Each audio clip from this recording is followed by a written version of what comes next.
যখন আপনার মূল হজ কমপ্লিট, এবার আপনার উমরা করতে ইচ্ছে হয়, আপনার তো হজ্জে তামাত্তুরের কাজ কমপ্লিট হয়ে গেল, এবার আপনি তায়েফ যেতে পারেন। সেখান থেকে আসার সময় কর্নেল বানাজের একটা মিকাত আছে, আপনি সেখান থেকে ইহরাম বেঁধে আপনি উমরা করতে পারেন।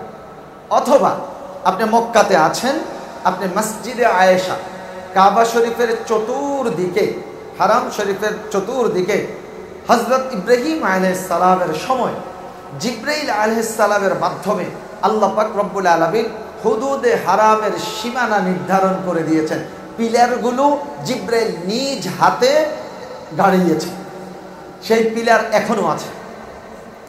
একদিকে 23 কিলোমিটার, আরেকদিকে 16 কিলোমিটার, আরেকদিকে 13 কিলোমিটার, আরেকদিকে 7 কিলোমিটার। তো আপনি হুদুদে হারাম থেকে বের হলে যেই জায়গাটা, সেটাকে বলা হবে চতুর্দিকে হিল। এবার আপনি যদি 23 কিলোমিটার দূরে যে এহরাম বাঁধতে চান, আপনি পারবেন উমরা, কিন্তু এত দূরে কেন যাবেন? নিকটতম হিল সেটা হলো তানঈম। জায়গাটার নাম কি বলেছি? তানঈম। সেখানে এহরাম বাঁধার জন্য সৌদি গভর্নমেন্ট একটা মসজিদ তৈরি করে দিয়েছেন। ওই মসজিদের নাম দিয়েছে মসজিদুল আয়েশা।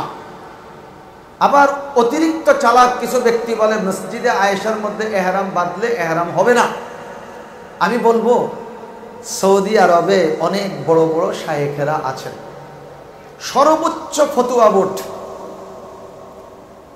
বোর্ডের যিনি গ্রান্ট মুফতি ছিলেন হযরত আব্দুল্লাহ বিন বাজ রাহিমাহুল্লাহ, যিনি জিন্দেগীর বিশাল অংশ অন্ধ ছিলেন, আরাফার ময়দানে হজের ভাষণ দিতেন।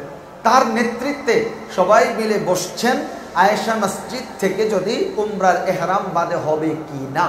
অকপটে সবাই ঐক্যমত পোষণ করেছেন অবশ্যই হবে। অতএব হজের পর আপনি মসজিদুল আয়েশাতে গিয়ে যদি একাধিক উমরা, আব্বা নাই আব্বার নামে করবেন, আম্মা নাই আম্মার নামে করবেন, আপনি করতে পারবেন। তবে সেটা হজের আগে নয়, আপনি হজের পরে করবেন। আমি কি এতটুকু ক্লিয়ার করতে পেরেছি?